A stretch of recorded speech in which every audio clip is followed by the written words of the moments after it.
자, 오늘의 주제는 직선과 평면의 위치 관계입니다. 근데 우리가 지금 단원이 공간 도형이잖아요. 그러니까 여기서 좀 다른 점은 공간에서예요. 이제부터 여러분들 3차원 공간을 생각하셔야 돼요. 공간에서 직선과 평면의 위치 관계예요. 자, 첫 번째 보셔야 되는 게 평면의 결정 조건이거든요. 여러분들 평면이 결정되려면 다음과 같은 네 가지 케이스가 있어요. 그러니까 이거는 네 가지 케이스는 최소의 조건으로 잡은 거예요. 그러니까 예를 들어서 이 네 가지밖에 없는데, 예를 들어서 한 직선 위에 있지 않은 세 점이다. 그러면은 여러분들 이런 직선은 제외하겠다는 거죠. 이런 세 점은 결국에 직선 하나밖에 안 되기 때문에 직선 하나로 평면을 결정하지 못하잖아요, 그죠? 그러니까 한 직선 위에 있지 않는 세 점이에요, 그죠? 그러니까 여러분들이 요거는 한 직선 위에 있지 않는 네 점을 생각해도 사실 상관없잖아요. 그래도 평면을 나타낼 수 있죠, 결정할 수 있죠. 근데 여기서는 최소의 조건으로 생각을 한다는 거죠. 자, 그렇게 한다면 다음과 같은 네 가지 케이스밖에 없습니다. 그래서 이렇게 점 세 개가 있거나 한 직선 위에 있지 않은 직선 하나랑 그 직선 밖에 점 하나 있던가, 평행한 두 직선이 있던가, 아니면 한 점에서 만나는 두 직선이 있던가, 그러면 평면 하나를 결정할 수 있겠죠. 그렇죠? 다른 거는 찾을 수 없을 거예요. 한번 스스로 찾아보세요. 있는지. 자, 예제를 한번 살펴보면요. 오른쪽 그림과 같이 사각뿔이 있습니다. 사각뿔이 있는데 한 평면을 결정할 수 있는 것을 모두 말하시오 이렇게 되어 있는데, 자, 세점 ACE 이건 당연히 한 직선 위에 있지 않는 세 점이죠. 되겠죠, 그죠? 이거 될 거고, 직선 AD와 점 E, AD랑 점 E, 이건 당연히 직선 하나랑 직선 위에 있지 않은 점 하나죠. 가능할 거고, 직선 AC와 직선 DE, AC와 직선 DE, 이거는 뭐죠? 이거 뭐 평행하는 것도 아니고 그렇다고 만나는 것도 아니죠. 그렇죠? 이런 애매한 위치에 있는 거죠. 그러니까 직선이 하나가 이렇게 있으면은 그 위로 이런 식으로 뭐 이렇게 지나가는 거예요. 그렇죠? 이런 거는 우리가 이따 배우겠지만 꼬인 위치라고 그러거든요. 그러니까 요거는 평면을 결정할 수 없으니까, 다시 말하면 이 네 가지 케이스 중에 속하지 않는 거죠. 3번은. 그렇죠? 그러니까 3번 안 되고, 4번 직선 BC와 직선 DE다. 직선 BC와 DE 이건 평행한 두 직선이니까 가능하겠네요. 그죠? 그래서 정답을 살펴보면 정답은 어떻게 되겠죠? 요거랑 요거랑 요거. 그러니까 3번은 안 되죠. 그죠? 자, 3번은 뭐 요런 식으로 바꿔볼 수는 있겠죠. 자, 이거는 왼쪽에서 1번에 해당하는 거고요. 그죠? 2번은 뭐겠어요? 얘도 2번에 해당하는 거죠. 왼쪽 그림에서 2번에 해당하는 거고, 이거는 4번에 해당하는 거죠. 그죠? 이걸 3번에 해당하는 걸로 바꾸고 싶으면 어떻게 하겠어요? 3번에 해당하는 건 뭐죠? 그러니까 한 점에서 만나는 두 직선이니까, 직선 AC가 있다면 뭐 직선 DE 말고 뭐 AC랑 직선 DA 요걸 생각해 주면 되겠죠. 그러면 이렇게 한 점에서 만나잖아요. 그죠? A라는 점에서 만나잖아요. 그러니까 얘는 직선 AC랑 직선 AD 이렇게 생각해 주면 되겠네요. 그죠?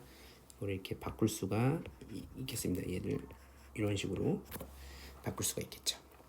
다음 예제를 한번 살펴보면요.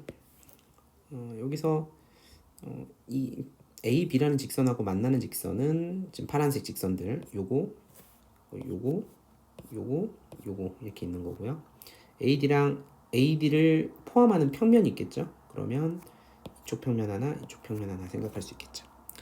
그 다음에 이쪽 평면이랑 이쪽 평면은 서로 만나지 않는 거죠. 그러니까 평행한 평면이라고 보면 되는 거죠. 자, 여기서도 직선 AD다. 이걸 포함하는 평면이면 직선 AD를 포함하는 평면인데, 직선 AD는 사실은 이 빨간 선만 의미하는 건 아니죠. 사실은 이렇게 쫙 무한히 이어지는 거고, 평면 ABCD도 사실은 얘만 의미하는 게 아니고 무한히 이렇게 계속 이어지는 평면을 의미하겠죠. 그죠? 그러니까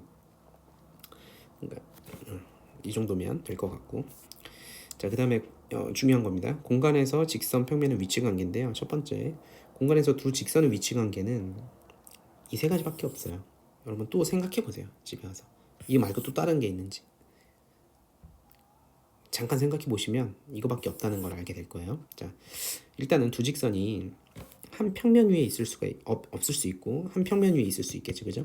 한 평면 위에 있을 땐 여러분들 지금까지 우리가 좌표 평면상에서 여러분들 지금까지 공간을 배우기 전에 항상 직선 생각했던 게 두 가지 케이스밖에 없었죠. 만나는 직선 두 개를 찾든가 아니면은 평행이동한 직선, 그러니까 서로 이렇게 평행한 직선 두 가지 케이스밖에 없는 거예요. 한 평면 위에선. 근데 우리는 평면이 이렇게 좌표 평면이 있었는데 얘를 이렇게 공간을 생각하는 거잖아요. 높이까지 생각해서. 그러니까 평면이 이렇게 이루어져 있는데 위에 높이까지 생각하는 거잖아요. 그러니까 이 평면 안에서는 이렇게 평행하거나 한 점에서 만나거나 이 두 가지 케이스밖에 없었는데 공간으로 올라가니까 아까 말한 것처럼 꼬인치가 생긴 거예요. 그죠? 오케이, 넘어가겠습니다. 자, 그 다음에 직선하고 평면의 위치 관계는 직선하고 평면이 만난다라고 하면 이렇게 평면이 직선을 품는 케이스랑 뚫고 나가는 경우 두 가지밖에 없습니다. 또 찾아보세요. 그리고 만나지 않는 경우는 평행한다라고 얘기를 합니다. 그래서 기호로는 이렇게 나타내요. 기호로는 L이랑 평면 알파랑 평행한다. 이렇게 나타내는 거죠. 자, 그리고 평면끼리는 어떻게 되겠습니까? 평행하는 거. 이거는 만나지 않는 거죠. 그리고 만난다, 안 만난다. 두 가지 케이스밖에 없어요. 근데 안 만난다면 평행하는 거고요. 만난다라고 하면 무조건 직선이 생길 수밖에 없겠죠. 두 평면이 만나면 항상 직선이 생길 수밖에 없어요. 걔를 우리가 교선이라고 불러요. 오케이? 교선이라고 부릅니다.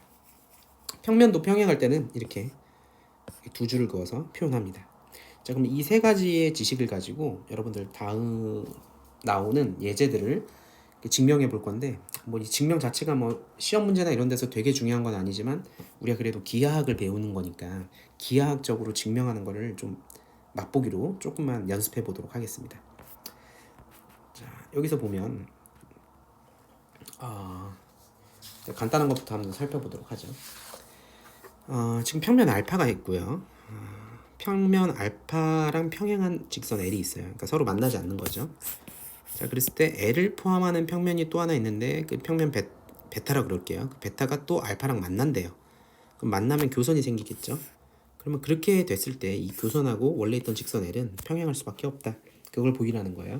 자, 그래서 우리의 목표, 골은 뭐가 되냐면 평행한다는 걸 보이기 위해서는 두 직선이 평행한다는 걸 보이기 위해서는 첫 번째, 평행하려면 한 평면 위에 있어야겠죠. 그죠? 그러니까 꼬인 위치가 있으면 꼬인 위치에 있지 않다라는 걸 첫 번째 보여주고요. 그죠? 한 평면 위에 있으면 두 가지 케이스밖에 없죠. 한 점에서 만나거나 안 만나거나. 자, 그래서 만나지 않는다라는 걸 두 번째 스텝으로 보여줄 거예요. 자, 그러면 무조건 공간에서는 빠져나갈 구멍이 없죠. 두 직선에 공간에서 두 직선이 있는데 한 평면 안에 있어. 한 평면 안에 있으면서 만나지도 않아. 그러면 얘가 될 수밖에 없다. 그렇죠? 자, 그러면 생각해 보죠. 첫 번째, 같은 평면에 있을까요? 당연하죠. 왜냐하면 직선 L은 문제 조건에서 L을 포함하는 평면 베타라 그랬죠, 그죠? 그러니까 L은 평면 베타에 포함되어 있어요, 그죠? 당연히 직선 M은 교선이라 그랬죠. 교선이라 그랬으니까 얘는 평면 알파에도 포함되어 있고 베타에도 포함되어 있는 거죠, 그죠? 그러니까 우리가 원하는 건 같은 평면에 있다는 거니까 베타에 포함되어 있다는 사실을 쓰면은 이거 이므로 어떻게 되겠습니까? 1번이 홀드 되는 거죠. 그러므로 직선 L과 M은 같은 평면이 있는 거죠. 베타 위에 있다는 거죠. 같은 평면. 자, 두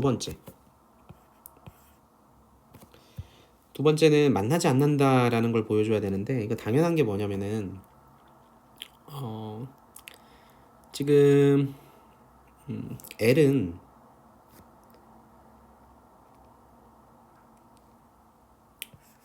아까 뭐라 그랬어요? 평면 알파랑 문제 조건에서 평행한다 그랬죠, 그죠? 그런데 M이라는 직선은 지금 평면 알파에 포함돼요, 그죠?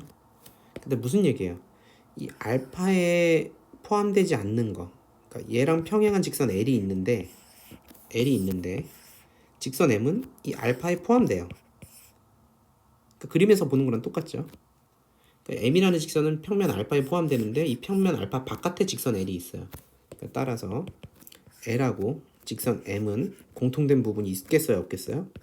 없겠죠, 그죠? 즉 L과 직선 M은 만나지 않는 거죠.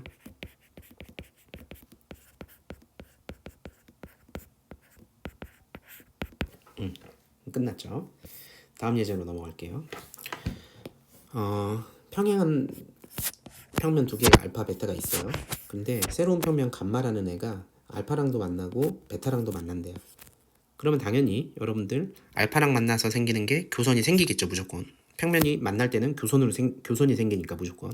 알파랑 만나는 건 L이라고 그러고 베타랑 만나는 교선은 M 이렇게 뒀습니다. 자, 그랬을 때 우리가 목표는 뭐냐면 L과 M이 서로 평행하다라는 걸 보이라는 거예요. 공간에서 두 직선이 평행하다라는 걸 보이라는 거죠. 그럼 첫 번째 우리가 보여야 되는 건 뭐예요? 같은 평면에 있느냐? 당연하죠. L은 감마에 있는 거고, 그죠? 감마 때문에 생긴 교선이잖아요. 그러니까 직선 L은 당연히 감마라는 평면에 있는 거고요. 그 다음에 직선 M도 감마라는 평면 안에 있는 거죠, 그죠?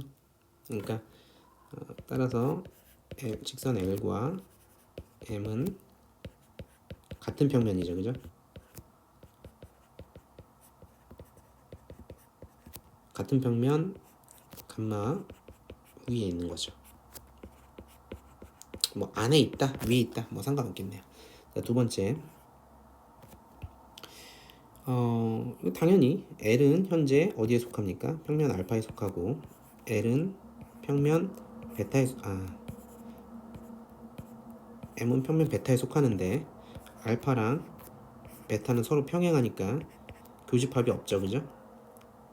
그러니까 얘네 둘이 서로 교집합이 없어요. 그러니까 디스조인트. 그러니까 아예 겹치는 부분이 없어요. 겹치는 부분이 없는데 각각에 속해 있는 직선이라는 얘기죠. 그러니까 따라서 L과 직선 M과 직선 M은 만나겠어요? 안 만나겠어요? 만나지 않죠, 그죠? 만날 수가 없죠. 그러니까 여러분들 당연히 1번과 2번 사실에 의해서 직선 L과 직선 M은 서로 평행하는 거죠, 그죠?